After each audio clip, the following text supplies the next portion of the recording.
Welcome to another GS Counselor Conversation. It's April 7th, 2020. We are in the midst of an unprecedented time with the coronavirus. We're all sheltering in place, practicing social distancing, and as a result, video conferencing has become an important part of all of our lives. It's new to some of us, and some of us have been doing it a little bit longer, so I thought I'd take this opportunity to share with you some of the things that Beth and I have learned over the years of using video conferences to help you be a better practitioner in this time where we're spending a lot of time interacting with each other via Zoom and Skype and other platforms that are for video conferencing. Okay, so what we're going to do in our presentation today is look at the research around telemedicine and teletherapeutic services and look at the efficacy of using video conferencing for therapeutic and counseling services. We're also going to look at the visual aspects. This is a highly visual medium.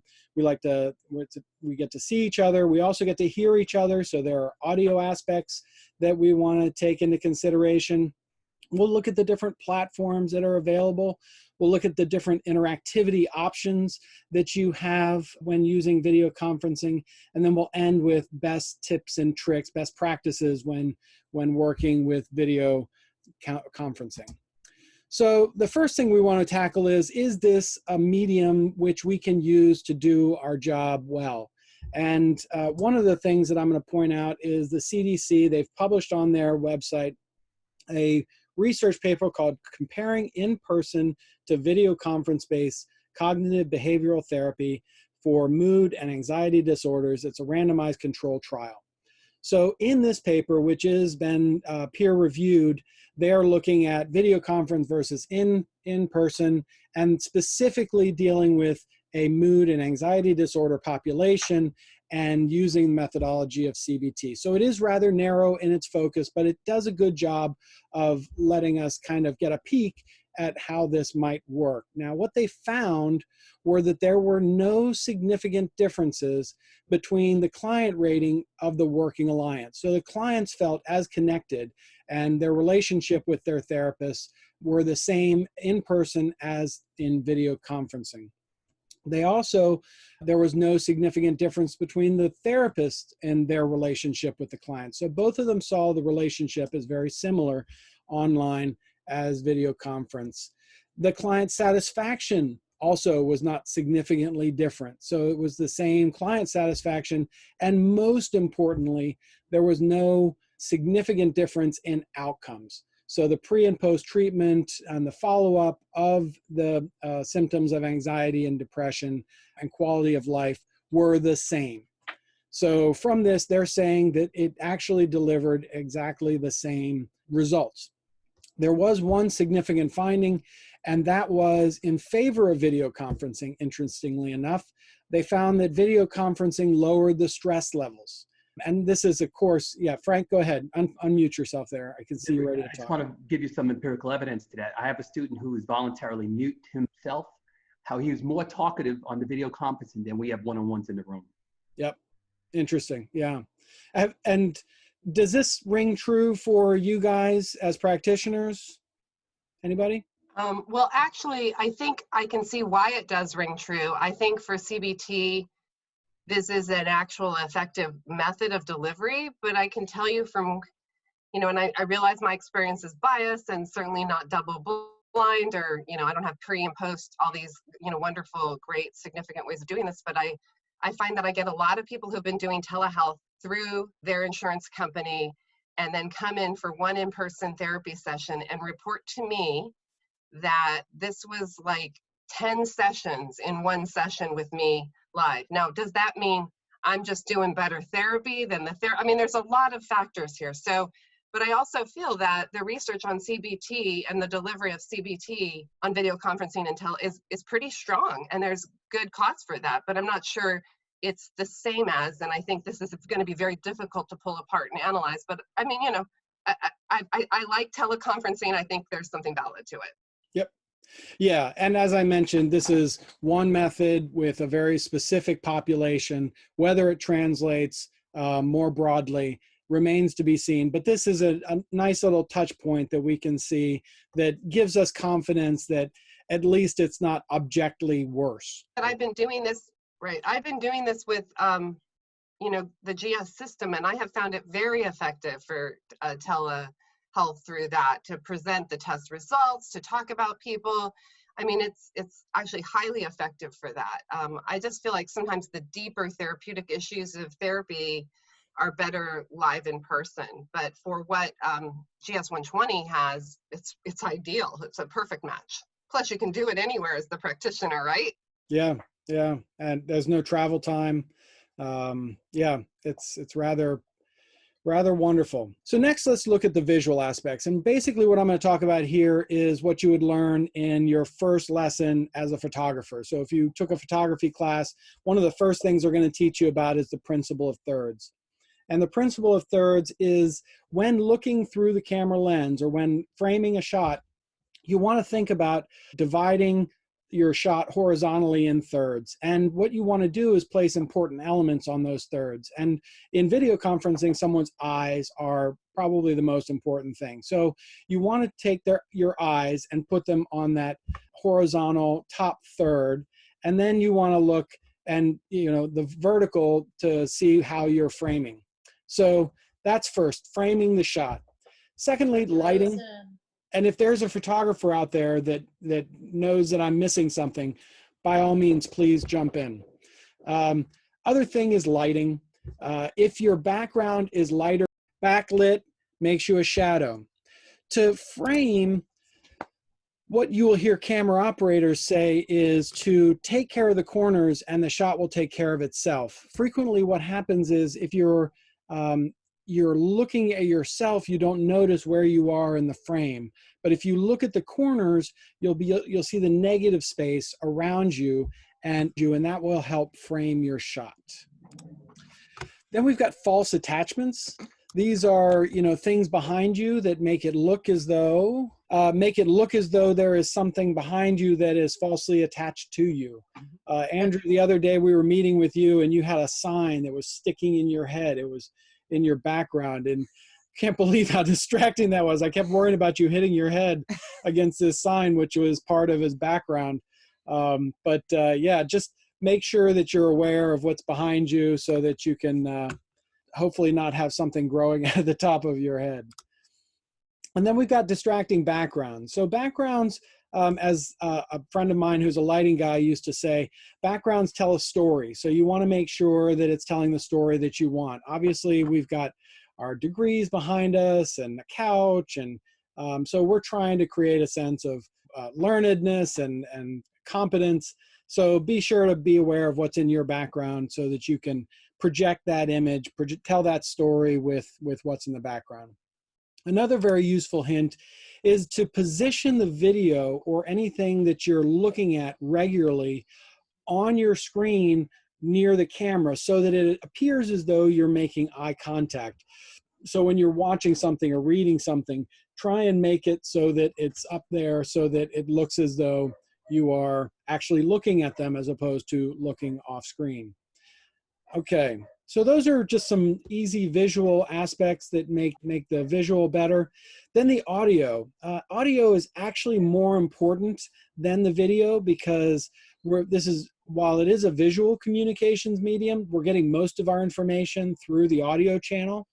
And so you need to make sure that your microphone is either turned up so people can hear you, or it's not so high that you're distorting your voice at the top. And so there are places in your computer settings that you can go to make sure that the gain is turned up or the levels are such that you are loud enough so people can hear you, but not so loud that you're being distorted. If you're going to do this a lot, it may be worth you going ahead and getting an external microphone. We have a little USB microphone that we use. The microphones that are in the computers, while they're decent, they're not as good as an external microphone. Also, if it's embedded in your computer and your computer fan turns on, sometimes you can hear the fan. Also, when you use a keyboard, you hear the clicking a lot louder when it's embedded in your computer. So for between $45 and $100 and some, you can get an external microphone which would allow you to capture sound a little better and divorce it from your computer. Does anyone else use a microphone or have any other things to say about using a mic? I use the mic to record my podcasts every week, so it's a good idea if you're going to do a lot of recording. I don't do it for anything to do with GS 120 or clients online. You don't use the same microphone, just leave it connected to your computer? Well, I do all my therapeutic sessions on my pad at the office so that it still looks like they're in session at the office right now. So I'm recording from my husband's computer. So I don't know. I hope it sounds okay. It sounds fine. Yeah. Great. So next thing I want to look at are the platforms. So we're of course using Zoom right now. We used to use GoToMeeting. The reason we switched was because I can do 100 participants on Zoom for the same price I was able to do 10 on GoToMeeting. Zoom had some other slick features, like it ties nicely in with our calendar app. So those of you who have scheduled us on our youcanbookme.com, or no, youcanbook.me, which is a calendar app, which we use for free, which I highly recommend. If you've got people that you're trying to schedule, you just give them a link, they go onto your calendar. Your calendar is synced up with your personal calendar so that you even don't have to maintain that. You maintain your personal, it blocks off time. They're able to schedule. And then when you go into those settings, you can just say, make it a Zoom meeting. It'll add a Zoom meeting to that meeting and then send them reminders of that meeting with the Zoom information embedded. So that's another tip that's really helped streamline our scheduling, which used to be horrific. Are you available Wednesday? Wednesday, what time? Which time zone? So forth. You know the drill. So yeah, that's been very useful. So Zoom's been good for that, and it's been hugely stable up until a few moments ago when we all just got summarily kicked off. It's pretty unusual for that to happen. Then you've got it's because the stock price is down today. Oh yeah, is it? Well, it took a hit today. Yeah, everyone just getting knocked off. Yeah, and about a week and a half ago. Yeah. My students, can you hear me? Yeah. My students are doing virtual backgrounds on an island. One's in a beautiful mansion. So I don't have that capability, but your computer's it's really cool. Yes. Any background you want. Yes. Now, if you're going to do those backgrounds, first of all, you have to have the latest. I'll look into that. Yeah, you have to have the latest operating system and a fairly fast computer with a lot of horsepower, video horsepower. And then the thing that you have to worry about is you need a very well lit background, and then it chroma keys out that background. But yeah, it can be a lot of fun. You can have people in different places. As I said, Andrew. Well, this is where when Andrew was on his trek last week when we talked to him and he was in Wales and that signpost kept cutting into your neck. Yes. It's like, oh, don't move your head over there, Andrew. It's going to get hurt. Yeah. All right. So Google has a platform. It's called Hangouts in the personal space. It's called Meet in the business world. It's all part of the G Suite, which is their pay service. And so that's an option. And then Skype obviously has been around probably the longest. It's the granddaddy of all these. And these are the commercially, professionally available big players in the market. There's obviously many more. But as for market share, these guys probably occupy a vast lion's share. There is another second tier of video conferencing capabilities. Mac FaceTime has the ability to do this on any Apple device. Facebook Messenger allows you to video conference cross-platform. And of course, if you have people who are international, they're probably using WhatsApp, which has a video component to it as well. The reason I have these in two separate tiers is because this top tier can be HIPAA compliant. Now, I'm not going to get into a lot of detail on HIPAA compliance because I'm not a lawyer. And if you're using this for, where you're exchanging PHI or personal health information, then you need to be concerned about signing what's called a BAA or Business Associates Agreement. So if you subscribe to these and pay these providers money, they will be willing to sign a BAA with you, which will then help with your compliance with HIPAA. What we do, the GS 45 and 120, there is not personal health information involved in that. So HIPAA compliance is not required, but I know some of you are therapists and therefore, are doing more sensitive personal health information. You can't get Mac or Facebook or WhatsApp to sign a BAA with you for those applications. So those would be non-HIPAA compliant.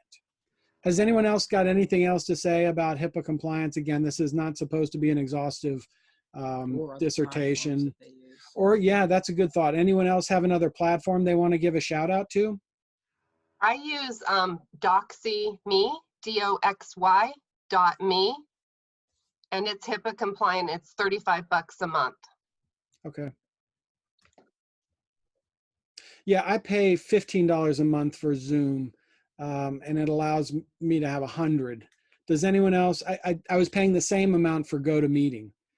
Dan, the only other one I've heard a lot of people talk about in Canada is Blue Jeans, that has a component where if your bandwidth is lower, it'll fade out your picture for you. So it automatically tries to get you back into higher bandwidth to participate in the call. Oh.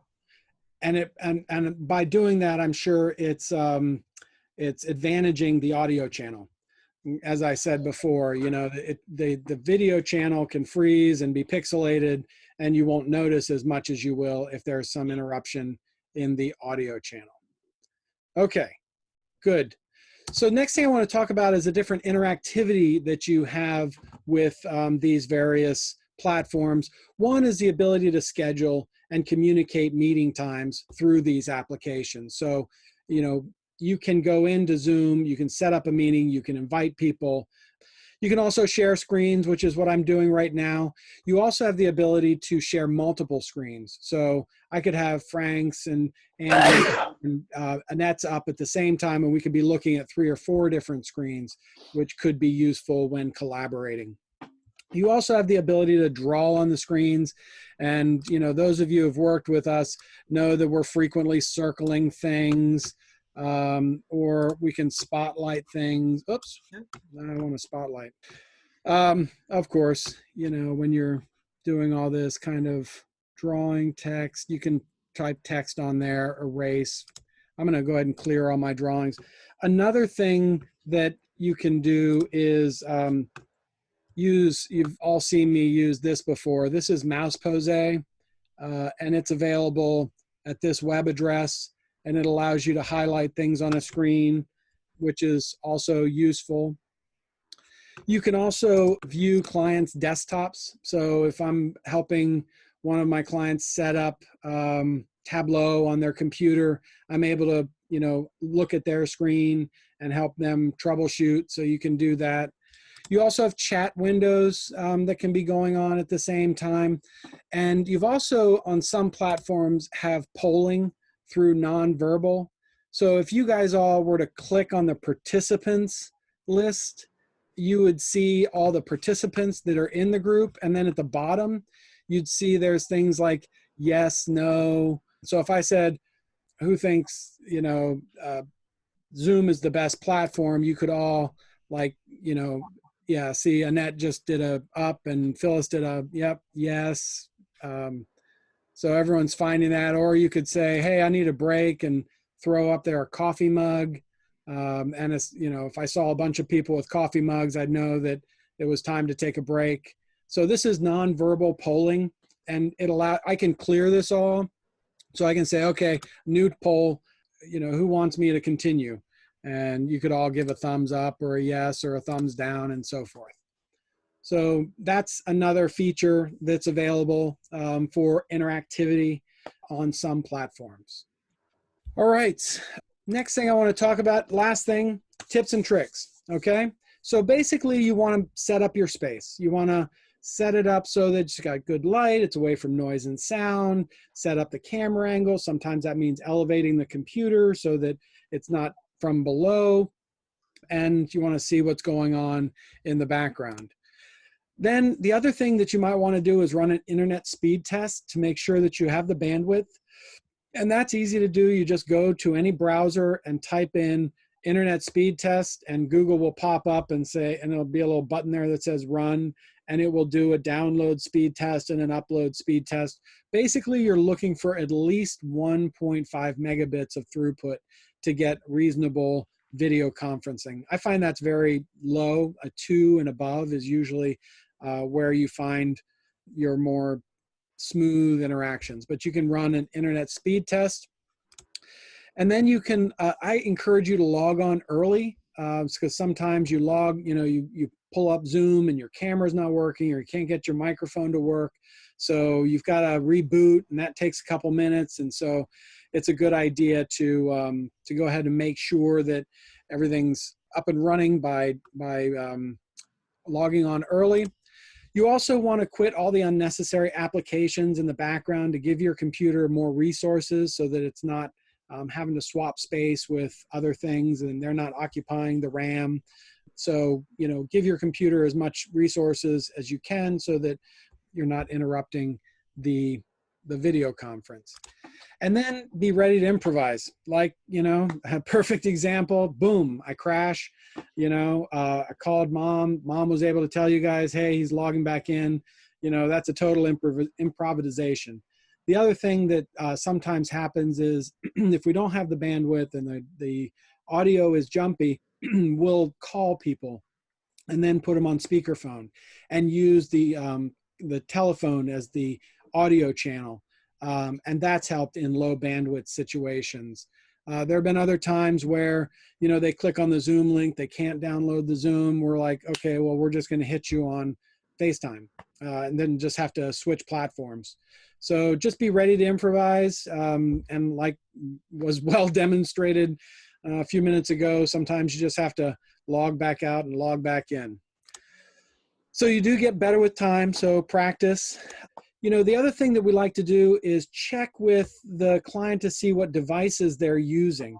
If they're on a phone and you want to show them stuff that they're going to need to read and kind of look at, then we'll say, you know what, if you've got a computer there, let's just take a minute and have you switch over and use the computer. We'd rather have the space than on your phone. So sometimes just checking with them, and sometimes you can tell based on how they're holding it that it's a phone.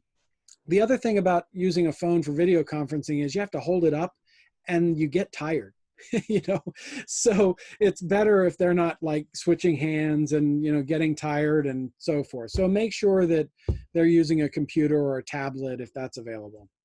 And then in groups, we want to mute ourselves so that, your background noise isn't distracting to others.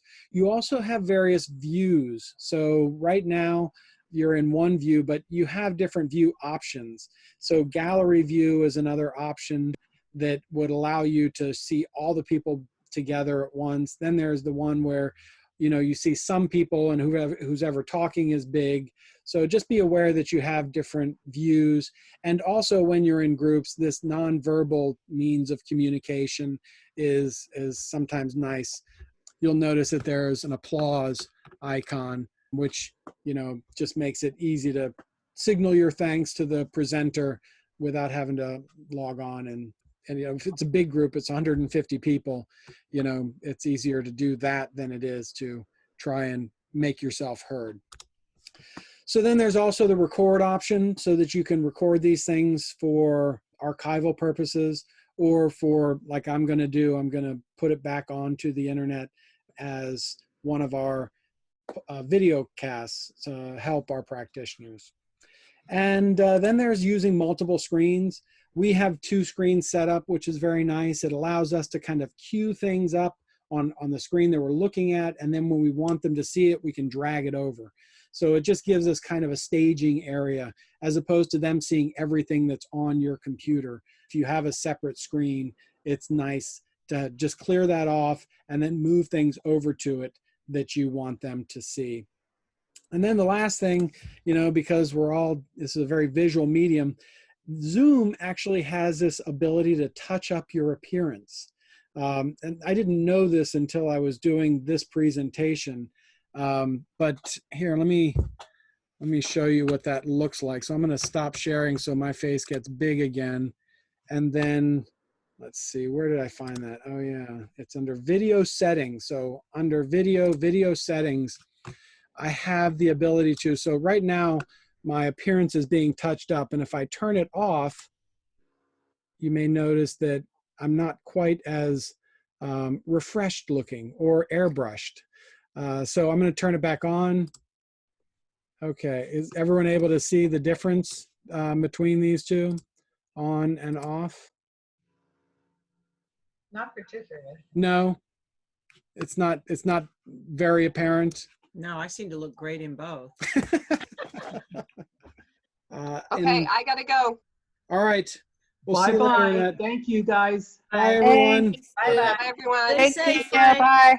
Bye. Everyone stay safe. You too.